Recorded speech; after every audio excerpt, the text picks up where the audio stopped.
You hungry? Hey, Ma! Can we get some meatloaf? This has like a mom's basement kind of feel. Mom! Mom! Mom! Still some stuff in the basement. What basement? Mom's Basement with Joe Frank. That is quite possibly the dumbest thing I think you've ever said. And Corey Diab. I can't believe I take part in this show.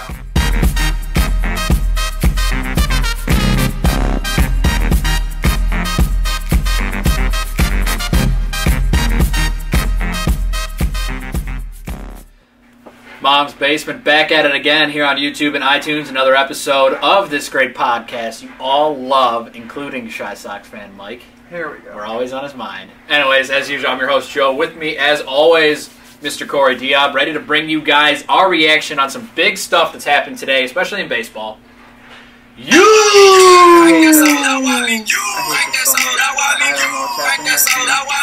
gonna put this. Thank God people listen to this on iTunes because they don't have to see you then. Yeah, it's true. That's why we do so much better on iTunes because no one wants to look at us. Obviously. Wow. Hey.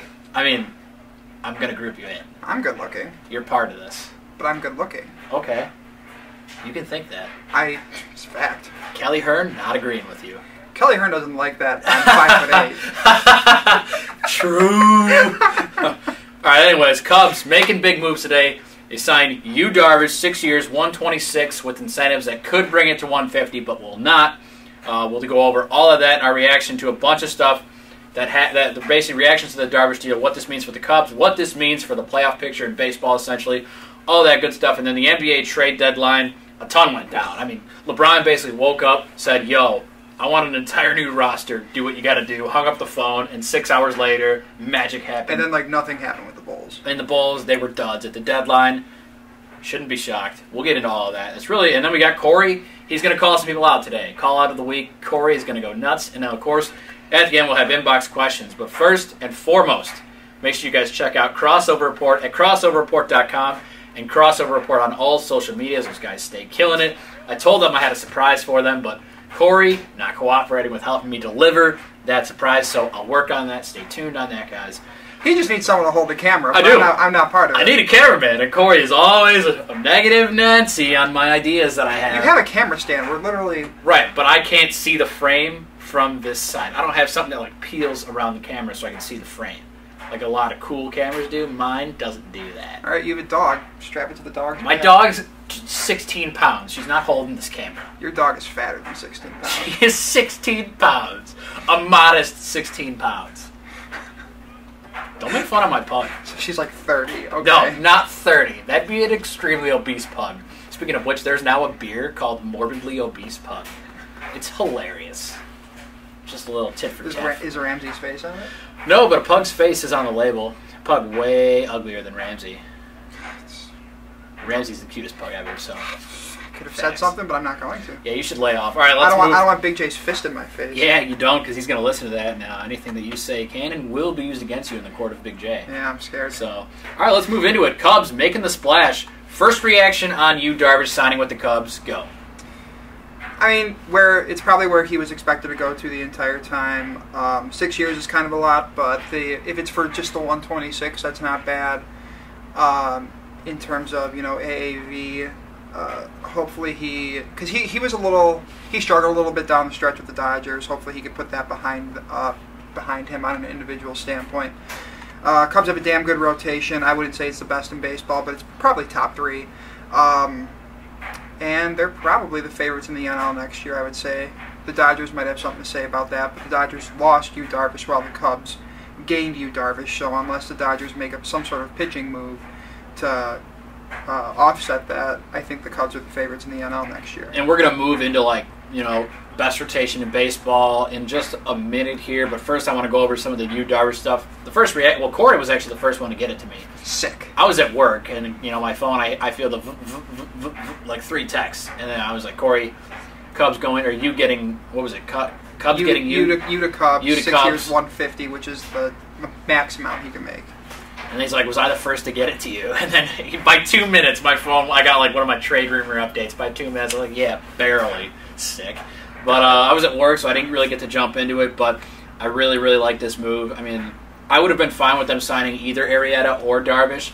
6 years, it feels like a lot, but the 126 is nice. Like, I think we did the show where we reacted to that article about the free agents and their projections, and I think the projection was 6 for 160 for Darvish, so that feels like a pretty good number. I mean, was that like 20-something AAV, 21 per year for a guy who's potentially the ace of this rotation, and the Cubs have a really deep, solid rotation now, 1 through 5, and that really makes me, it's something they haven't had ever in the Epstein era in Chicago, so it's got to make you feel really good. Basically, I think any one of 4 guys could start opening day, and I'd be fine.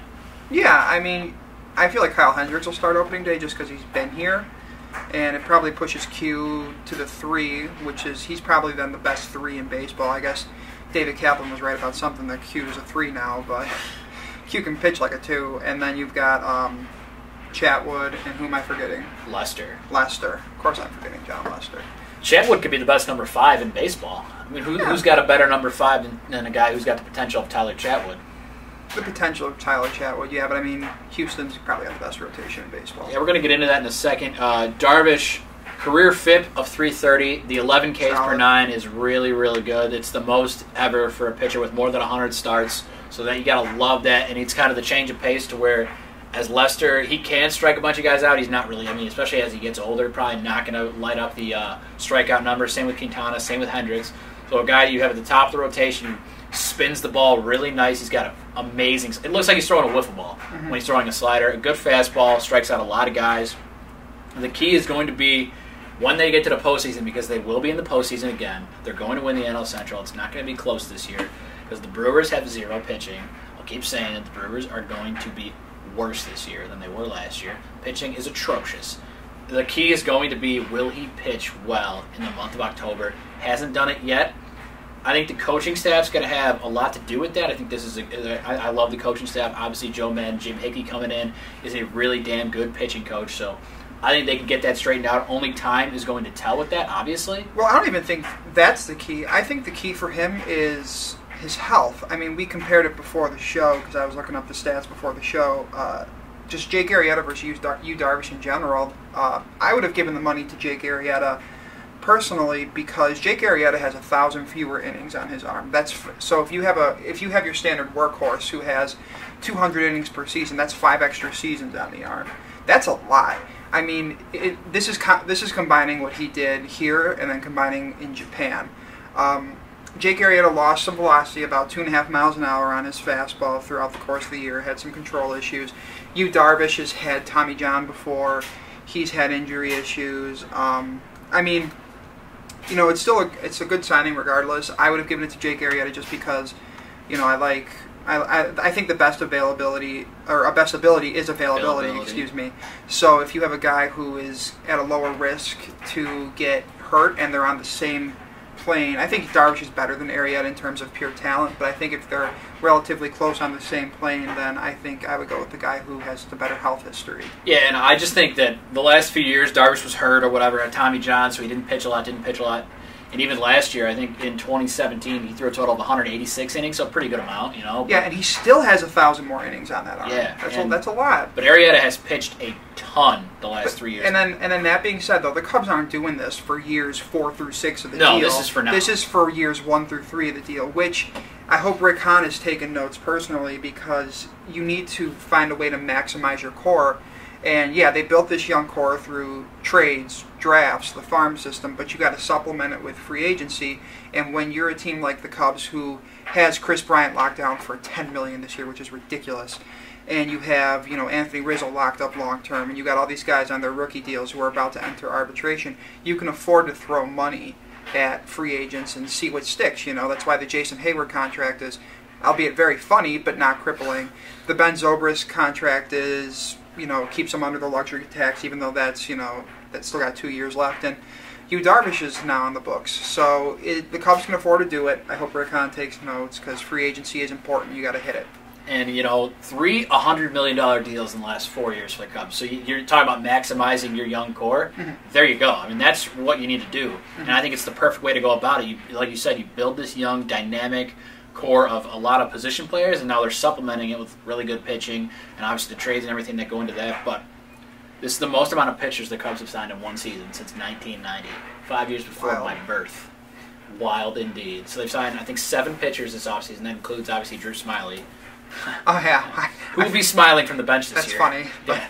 That's funny, too. But So they really added a lot of quantity, and now today they add the big quality piece. That's I think Chatwood's quality, too. Oh, I do too. I mean, the money 3 for 36, not bad. Yeah. For him. He's going to be the 5th starter in this rotation. So, yeah, I think the quality is really kind of evened out with the quantity now, I would say, with the Darvish big move for the Cubs. I mean, Fangraphs said the Cubs rated 9th in starting pitching depth before this move. They're obviously going to move up now as we look into the best rotation in baseball. You're saying Astros. I am. Fangraphs have them number 2.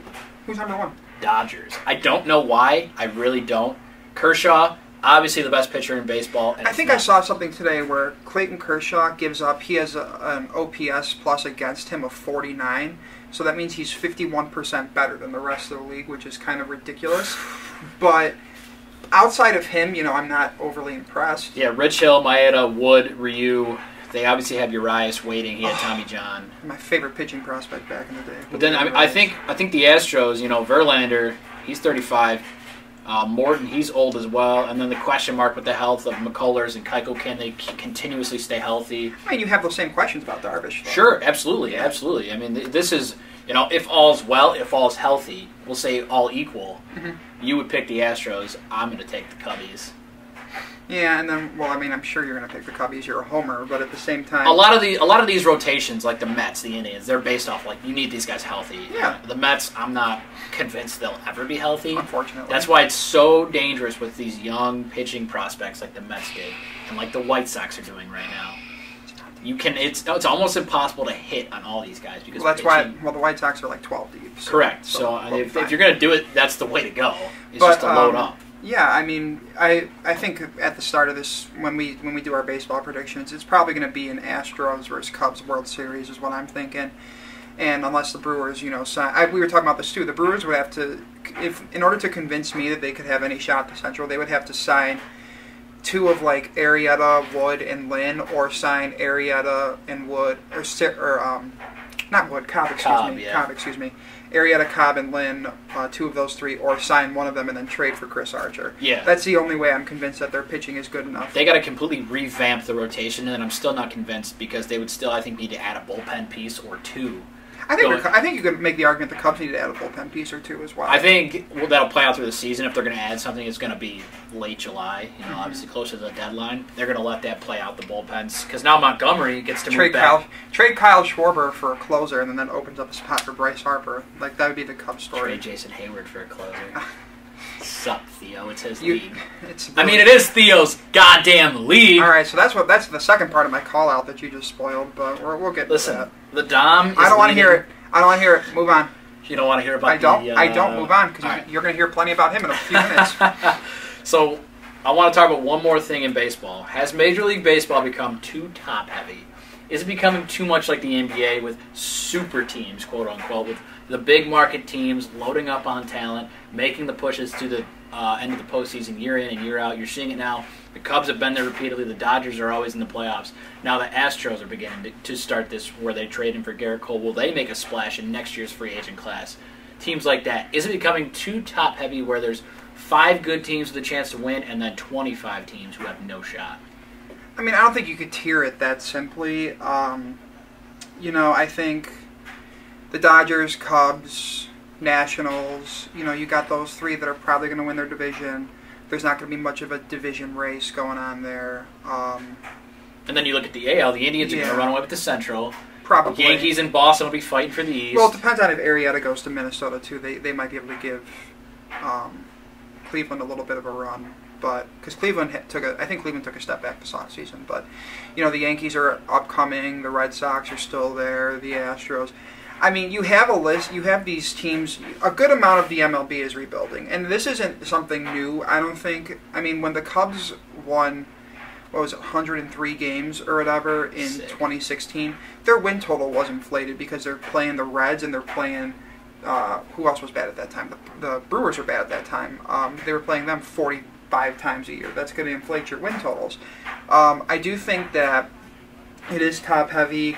That being said, I think you're going to see a shift into more competitive baseball as these teams like the White Sox, the Phillies, the Padres, when their rebuilds start to come to fruition, you're going to see the White Sox make a run at the Central. You're going to see, the Padres in the West start to become more relevant. The Phillies might step up as if Bryce Harper leaves Washington. That might be the perfect He is storm. leaving Washington. Where he will go, I mean, I don't want to say he's 100% gone. I do think he's if they don't win a playoff series this year, oh, absolutely, no, absolutely. I think they need to get to the World Series for him to stay.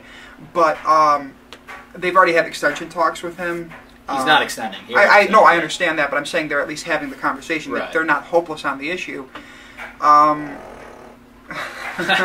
The pug in the background, but no, I think he's going somewhere else as well. But that would be the perfect storm for the Phillies. Yeah, I think the Phillies are a team that next year has a chance to just completely snap of the fingers. All of a sudden, they're contenders. The Padres, I don't ever see it. I really don't. They could draft number 1 in as many drafts as they want. They have Fernando Tatis Jr. And the market is just not going to support that team. So I don't think the Padres are ever going to be concerned, really, in my opinion. In today's day and age of baseball, where money talks, essentially. But as far as becoming too top heavy, I think it's getting really top heavy, but it's not as bad as the NBA, where realistically there's no. In the 3 NBA, teams. you have 2 teams. It's going to be the Warriors and the Cavs, the Rockets. No, if you say I wouldn't be surprised if it was an Astros-Cubs World Series. I wouldn't be surprised if we had a rematch. I wouldn't be surprised if the Yankees went there. There's also the randomness of playing 162 games and then having to go to the playoffs. Well, yeah, I mean that's what the best part about baseball is. Injuries happen, and it's a grind. Things happen. Pitchers get hurt. Kyle Schwarber blows out his knee. Okay, easy there. Eli Jimenez gets arrested for drug addiction. Whoa. I stated something that happened. Whoa. I stated something that happened. Sometimes I surprise myself. I could just see the future. Eloy is built like a fucking titan. I don't think he's gonna get hurt. Wonder why, man. No. Just juicing up. No. Yeah, all right. That'll do it for the MLB talk. Cubs make a splash again. They signed you. I hate it. I'm cranking that. If you remember that song. I don't hate the signing. I hate you doing you. Yeah, you always hate my mannerisms and my catchphrases and whatnot. I do. We moved past it though.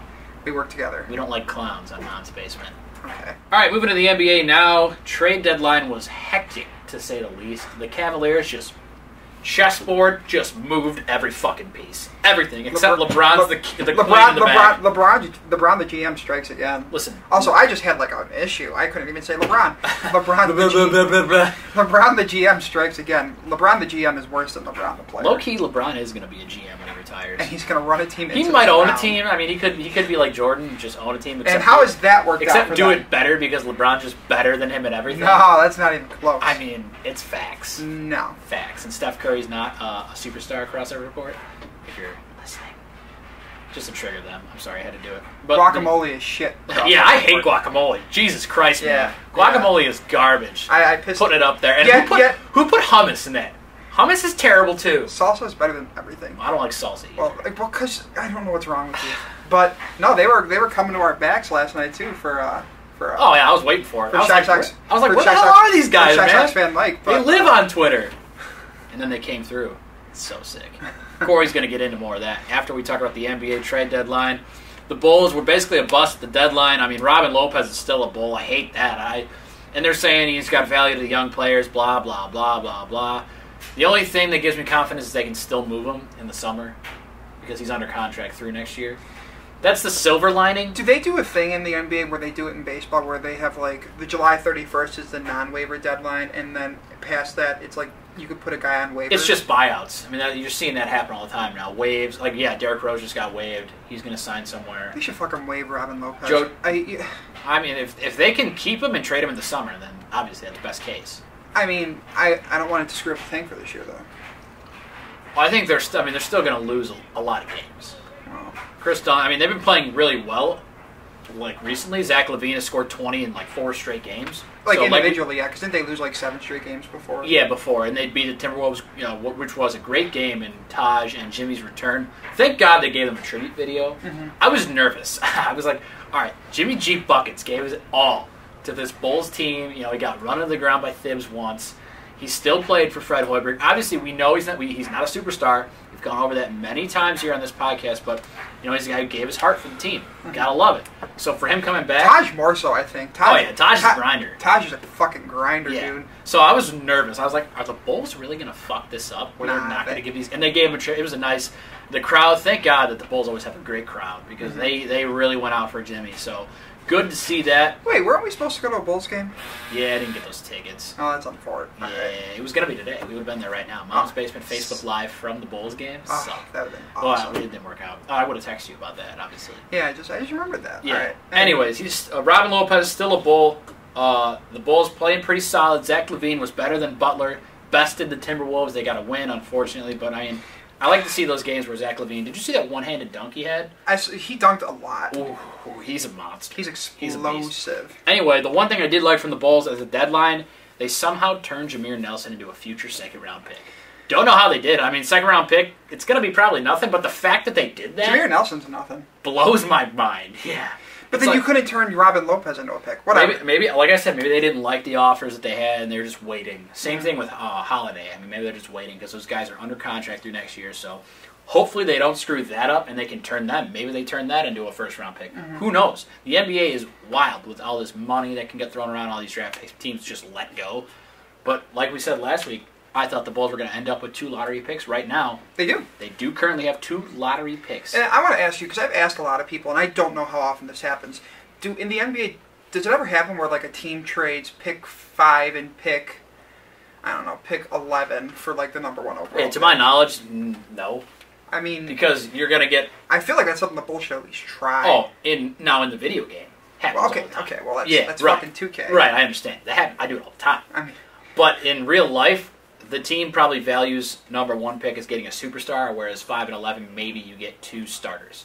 Whereas you value the guy at number 1 who's going to be an All-NBA player. That's why it's so important to fucking just keep. Yeah, I mean, could they try it? And they should try it. Absolutely, I would do it too. But maybe you package in a player with that too. Like, listen, you're going to get 2 lottery picks. Plus a guy who could start on your team next year, so you're going to have 3 guys. Robin Lopez. Yeah, Robin Lopez. He's going to lock down the rim, talk him up. He's going to be a rim protector, score in the paint, rebound. Really be good for these young guys you're going to get with these picks. Something like that. But it doesn't happen. I mean, especially if, like, the draft, say it was like 03, where LeBron's, he's going to be the GOAT.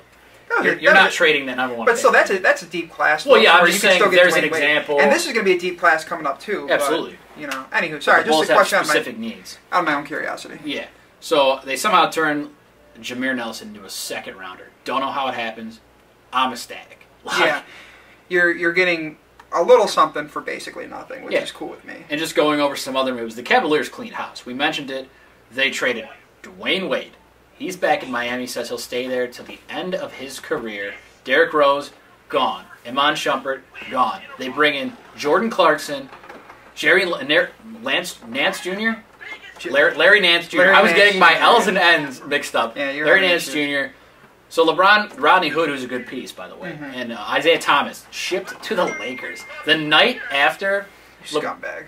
The night after, Mike, really get it together. No, I'm talking about you. Your laptop dinged. Oh, it's a text. Well, stop being so I can't have it on mute because then it doesn't record our audio on auditions. Oh, I didn't know that. See, guys, I don't do shit here. Oh, say sorry. Mike, turn that off right now. What? Turn off your phone. Whatever that is, turn it off. We're in the middle of a podcast here. What? Turn the sound off. All right, getting back into it. Isaiah Thomas. He's a Laker now. The night after LeBron ghosts him on the floor. You like how I did that right there? Just got right into it. You're going to just cut the shit out of it. Oh, I probably will. I might leave it in there. That was kind of cool. Nah, I don't. That was authoritative. Just go back to watching your show. Okay.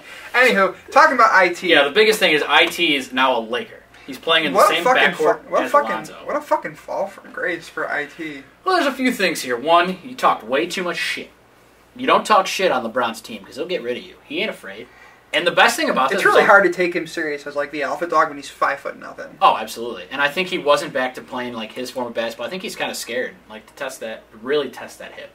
Hips are scary injuries, and obviously you rehab it, you do all that stuff. I don't know if it's that. I mean, he just needs to control the ball so often, and I mean, you can't really do that on a team that has LeBron. He's got the ego where he needs to score. I mean, last year he averaged almost 30 a game. Yeah, with Boston. But he needs to have the ball to make that happen. And in Boston, you're playing with guys like Avery Bradley, who he's not an offensive star. He can shoot a little bit, but I mean, Isaiah Thomas was handling the ball 90% of the time, literally touching the ball every possession. Now LeBron does that, so two egos didn't work out. Obviously, LeBron ghosting him was the best thing ever when he hit that game winner over Jimmy. The Sports Illustrated tagged or did a Cleveland tribute for Isaiah Thomas. And it was just him. Yeah, I saw that. He's like trying to pat LeBron on the back and get his attention. And he's so LeBron goes tiny. right to that tall ass rookie. They kept subbing that rookie in for Isaiah Thomas. When it came to defense and there was like a dead ball, he came out because he's literally the worst defensive player in the NBA. Yeah, he's pretty fucking bad. And it's sad. Like, yeah, so they get an upgrade him. Like right now, as of right now, Isaiah Thomas probably definitely a better scorer than Clarkson, but at this point, better defensively. This team, I think Cleveland, they're winning the East regardless. I thought no matter what, they were going to win the East. I feel like that's just going to happen anyway. Like it just is what it is, but. Yeah, I mean, and then Rodney Hood, really good piece. George Hill, this is what I don't like about George Hill. He makes like $19 million this year. He's on a huge goddamn contract. I just hit my head on the mic as I laughed. Yeah, $19 million from Sacramento, so they got to be happy to get that off the books. Jay Crowder, he's gone. Like we mentioned, Amon Shumpert, he's gone. Rose, he's been waived already. He's a free agent, probably going to sign with the Thibs and the Timberwolves. Tibbs is going to kill him. Or the Wizards while John Wall's rehabbing. Tibbs is going to kill him. Oh, D Rose is dead. If he signs with the Wolves, he's dead. Thibs is going to run him back into the ground. His retirement ceremony or his retirement press conference is going to be in a fucking wheelchair. It's or just from a upsetting. hospital bed. They're going to Skype him in from a hospital bed. Oh, that'd be hilarious. God. But did you see this? The Knicks were trying to trade Joakim Noah on Thursday. Hilarious. Yes. No one's taking that goddamn contract ever. The Knicks did. Well, the Knicks paid him. I mean, they flat out they signed him. Ooh, another move I like from the Bulls. Sorry, kind of jumping around right here, but I'm looking at like all the moves that happened because it's okay. We've been thrown off a little bit. Yeah, it's literally impossible to keep up with everything. I was like looking at my phone every 2 minutes because Woj was just tweeting like crazy. Yeah, what the fuck happened to Shams? I don't know. Shams got outdone by Woj. Well, Woj is the best. Shams had him for a while. Woj is the best. Yeah, well. The Bulls got Noah Vonleh, who wasn't playing at all in Portland, for a guy that I don't think exists. I mean... Oh, the Milo Van Ranich? The dude's like 32. He plays in the professional Swiss league. Why do they have his rights in the first place? Is that the dude that they signed this past offseason? I've never heard of this guy. I remember... Oh, Jesus Christ, I hit the mic. I remember that... Comcast Sportsnet wrote like an entire article about this guy, and he was like 30-something from fucking EuroLeague. Well, yeah, he's like 32. He was like the best player in the EuroLeague, but he was fucking 32 years old. Well, the Bulls for some goddamn reason had his rights. Now Portland's problem because he's not coming to the NBA. Obviously, they would have signed him to an NBA deal. So just a weird thing. But Noah Vonleh, a nice young-ish player. I remember watching him in college. Was he a top 10 pick? Was he like the 8th overall pick? I think he was a lottery pick for sure. Yeah, I think he was the 8th overall pick. He was good in college. That's a piece. Yeah, it's a piece. You never know what he could be off the bench, something like that. I just had to get the you never know in there, obviously. I hate it so much. But yeah, really, we just wanted to go over really quick the trade deadline in the NBA, the big stuff. Obviously, we'll see how it plays out with LeBron playing GM. They may as well not even pay a GM. He's making all the moves. They may as well not pay a coach. Yeah, they may as well just let him do it all. I would love to see that. I mean, just adding to that resume of the best of all time, the best to ever do it, the best basketball He's mind. An awful GM. We'll see when they win the title this year. We'll see. We'll see how that works out for those Golden State Warriors. All right, Corey, let's move into it. Call out of the week. You've got some things to say. I'm going to let you take this away before we get into inbox questions. All right. So we're gonna do this. All right. So I want to call out because this is mostly a baseball podcast. I feel like sure we talk a lot of baseball because it takes up like most of the year. Yeah, and you and I have differing opinions on baseball, and it makes for interesting conversation and all that stuff.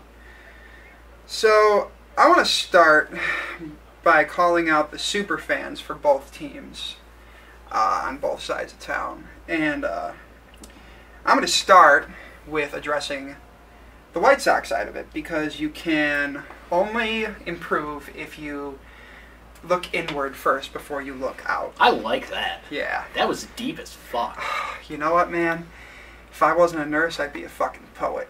I don't like that. Stick to being a nurse. So, Shy Sox fan Mike, I feel like I've done a pretty good job ignoring you. Oh wait, are we? I'm live tweeting. Keep going. You're live tweeting what I'm doing. Okay. So I've done a pretty good job of ignoring you. If you didn't know, I have you muted on Twitter, and the reason for that is because I'm not petty enough to block you like you blocked me. But also, you tweet the same 6 things every day. So if I've seen them once, I've seen it, every other time that you've tweeted it. So, you give White Sox fans a really, really bad name. You do. You know those Cub fans who are just super irritating, who have that ego complex because they're like, oh, well, White Sox fans only care about how the Cubs lose. That's because of you. Alright? People like you, and you specifically. So, you tweet out every day about the Jason Hayward contract. You tweet out every day now about the Yu Darvish contract. You tweet about blessing Rick Hahn. Let's see, that's 3. Blessing Rick Hahn for the prospects. Some artifact that you found or something, like, I found this AJ Pierzynski card. Oh yeah, I was gonna say he gives shout outs to the White Sox of old, like AJ Burley or Konerko, which is fine once in a while. I don't do it, but hey, that's fine, but don't do it every day.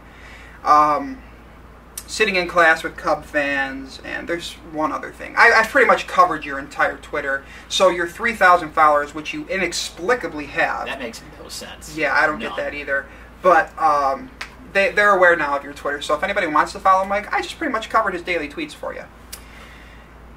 I've been trying to write it off as you're just a kid, you're younger, you're in college, I've been trying to give excuses as to why I just don't come out and fucking roast you and end your fucking existence. Sorry. No, keep going, man. You're doing great. But I don't have one anymore, man. You're just a kid and you're kind of an asshole.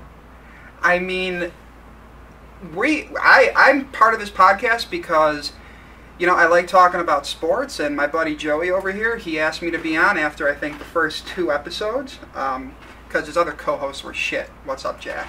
Thanks. I love Jack, but this isn't my life or anything like that. I just enjoy doing it, and Joey started this most recent back and forth, which is, it is what it is. Joey did start it. I saw it, but at the same time, you flex followers, you flex viewership, you flex, the name of the podcast being M.O.M.S Basement, which stands for Mind Over Matter Sports, by the way. But I don't know what complex you have here that makes you feel like you're entitled to be just such a prick. But you're just some random 19, 18, I don't know how fucking old you are. You're in college, some kid. No one gives a shit. Like, the act is kind of done. You give White Sox fans a really bad name just by paying attention to the Cubs so fucking often. But I think the funniest part is that we are in your fucking head so often. It's hilarious. You or your bot followers, one of them, made gifs of Joey and I on the podcast, which is fucking hilarious.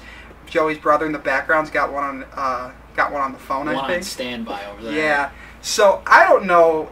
I mean, you say you watch, the first 30 seconds of the podcast. Why are you watching? I'm in the middle of roasting this dude, and there's a fucking Shrek video on the laptop. Anywho, yeah, dude, you're just kind of a prick. And I mean, at some point, you got to grow up, I would love to run into you at a White Sox game just to see what you're like in person, because I know some White Sox fans who have actually met you, and they say you're essentially a keyboard warrior. I mean, you're some soft-spoken little piece of work, and stop, I can't look at that fucking face. And, yeah, if you get far enough into this podcast to know you just got shit on, I mean, I win, because you watch the podcast. And, if you don't watch this, and our people who do listen just get to laugh at the fact that I just roasted your ever-loving life, I win too. You basically can't win. You're a fucking loser. All right. That's one. Okay, let's make the second one quick. Maybe. I'll make it a little quicker. So I reflected internally. Now we're going to go across town to this fucking Barstool Frederick Dom piece of work. I'm now cutting shut this out. No, shut your fucking mouth. About the Dom. Shut your fucking mouth. I had no problem with this dude. Well, I had a little problem with this dude, but I had not enough to call him out until I saw this is because of you. Some of the tweets you favorite, because we interact so often on Twitter, they come up on my timeline. Sure, they pop up on your timeline. Yeah, I get it. One of them that popped up was the Tim Anderson quote saying that he and Yoan Moncada would be the MJ and Pippen of the White Sox. So, first of all, I disagree with the quote. I think Moncada and Eloy are going to be... Yikes. Moncada and Eloy are going to be the MJ and Pippen of the White Sox rebuild. Fine. But he also quoted it as Tim Anderson had one of the worst seasons statistically for a shortstop in the history of Major League Baseball, which is fucking false. First of all, dude, you're obnoxious, okay? Kaplan gave you an audience which has only made your fat-ass head just grow even bigger. No one gives a fuck, all right? I do. No, nobody important gives a fuck, all right? I'm not important. You're not. I'm roasting here. Get out of the way! Hurry up. No, and then, fuck, I lost my thought. So yeah, Tim Anderson suffered the loss of his best friend at the start of the year. It fucked him up for 4 months of baseball. I'm sorry, if you think that, you know, that's something to, you know, mock or whatever, I mean, good for you, you're kind of a cocksucker. But Tim Anderson hit over 300 during the months of August and September and had, I believe, over 25 extra base hits, and he had a really good August and September. So... was he wrong for saying that it's MJ and Pippen, and he shouldn't? And he never compared himself to Chris Bryant and Anthony Rizzo, which was your next point, saying that Chris Bryant and Anthony Rizzo are the MJ and Pippen right now. But regardless, you're a cock too. You guys, you make us White Sox fans feel like the Cubs are the most entitled pieces of shit ever. White Sox fans don't hate the Cubs. We hate the Cubs fans, and it's because of you. You're kind of just a bitch. And frankly, that's all I got to say about you. All right, let's go to the inbox questions really quick now that Corey's done roasting people. Sorry, Dom. I still love you. The best friend on Dom, Twitter. get bent. You bring my morale up on days where I need it, so. Get bent. Appreciate it. We already kind of covered the Darvish v. Arrieta thing. You would take Arrieta, I would take Darvish. Yeah, so. just on a shorter contract as opposed to Darvish's longer deal. Let me see. I'm just pulling them up right now.